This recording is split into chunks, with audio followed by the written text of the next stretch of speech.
Bonjour à tous et bienvenue pour cette nouvelle édition du journal de télé ISCPA.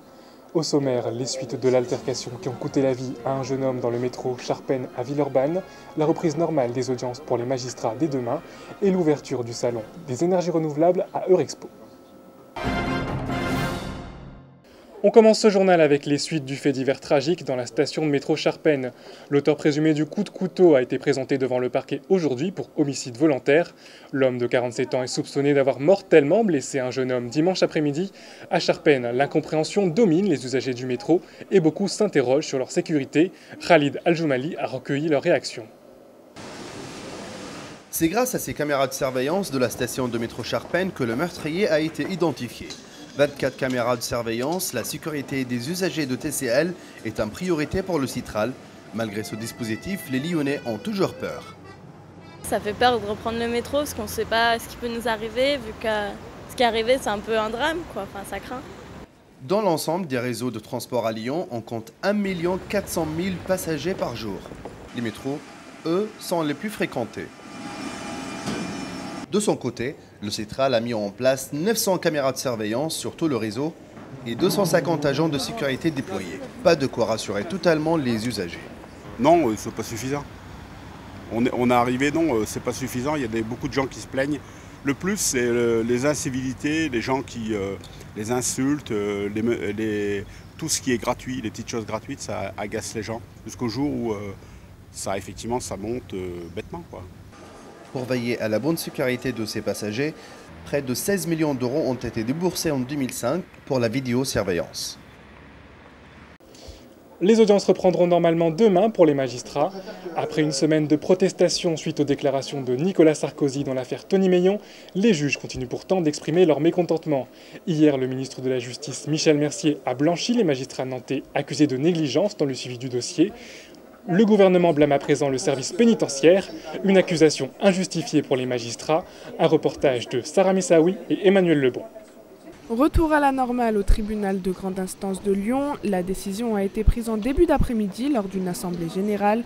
Après plus d'une semaine de renvoi des dossiers, les magistrats reprennent du service à temps complet, mais ne restent pas moins mobilisés. Nous ne voulons pas du tout nous désolidariser du sort des autres services de justice et notamment du SPIP, le service pénitentiaire d'insertion et de réinsertion et de probation.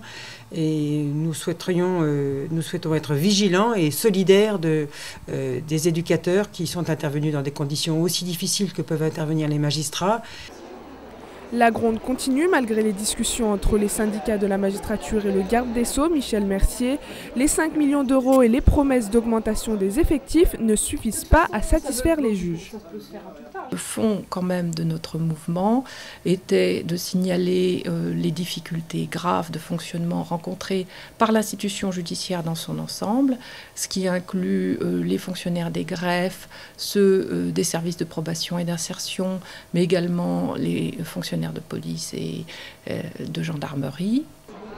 Une journée de mobilisation nationale est prévue pour le 1er mars. À Nantes, d'où la fronde s'est levée, les reports d'audience continuent jusque jeudi.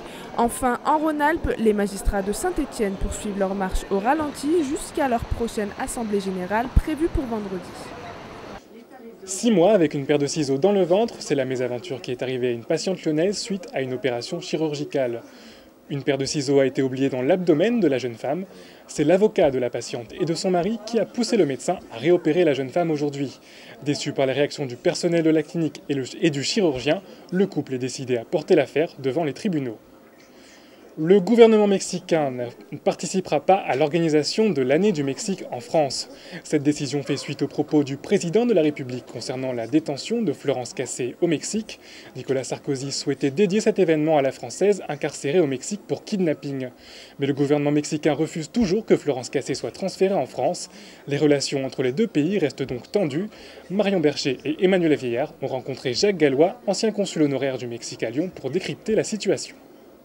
C'est vrai que, d'une certaine manière, il y avait une forme d'ingérence de la part du président de la République dans des décisions de justice mexicaine. On peut imaginer que si le Mexique faisait de même avec la France, il y aurait une réaction probable aussi violente de la France.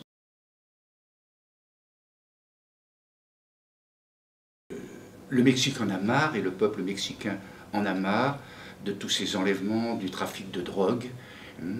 Et au fond, à l'attente de sa police, à l'attente de son gouvernement, des réactions.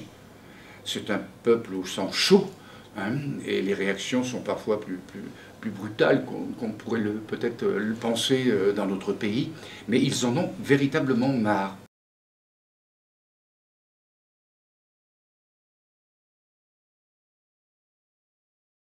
Il y a un grand passé du Mexique sur le plan de la culture, comme en France, et donc il y a toujours une recherche entre les deux pays de liens. Et cela, pour le Mexique, c'était aussi faire contrepoids. Le cirque Pinder veut faire soigner ses éléphants. Le directeur du cirque, propriétaire de 3 éléphants au parc de la Tête d'Or, refuse de faire euthanasier les animaux porteurs de la tuberculose. Il envisage de récupérer ces éléphants à condition qu'ils soient soignés. Une démarche que les vétérinaires du parc refusent d'entreprendre en mettant en avant les risques de ces traitements pour les animaux et les soigneurs. Pour l'instant, la direction du parc a décidé de cloîtrer les animaux afin d'éviter les risques de contagion avec le public. Le salon des énergies renouvelables ouvre ses portes à Eurexpo.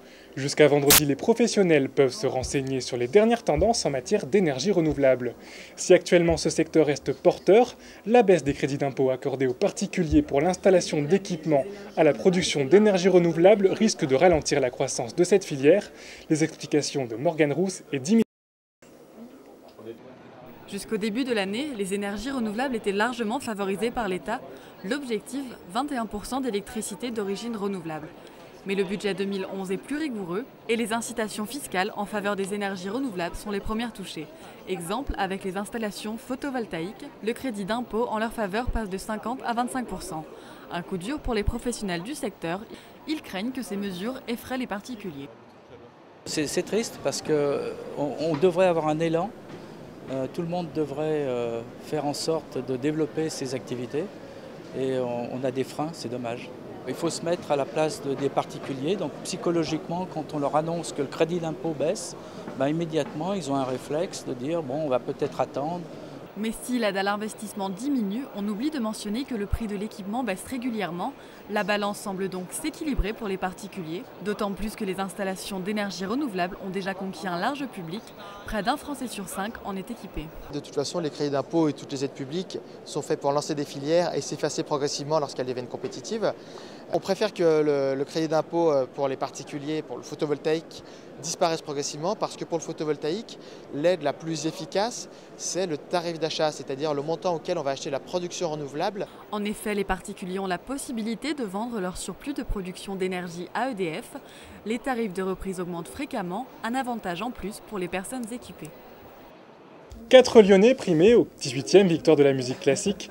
Hier soir, la mezzo-soprano Catherine Dessay a été sacrée meilleure artiste lyrique de l'année. Fabrice Milichet, Thierry Esquèche et Pierre-Laurent Aymar ont également été primés.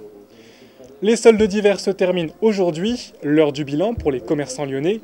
Un résultat mitigé pour la majorité d'entre eux. Un reportage de Gary Grenier et Clément Fayolle.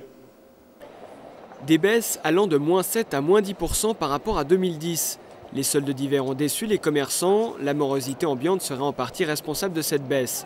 Cependant, les enseignes ne sont pas sur un pied d'égalité, les magasins haut de gamme sont plus satisfaits que les enseignes populaires. Dans nos secteurs d'activité, on a vraiment des spécificités, on a des lignes de conduite, on essaye de respecter le produit et le consommateur avec des fortes valeurs ajoutées.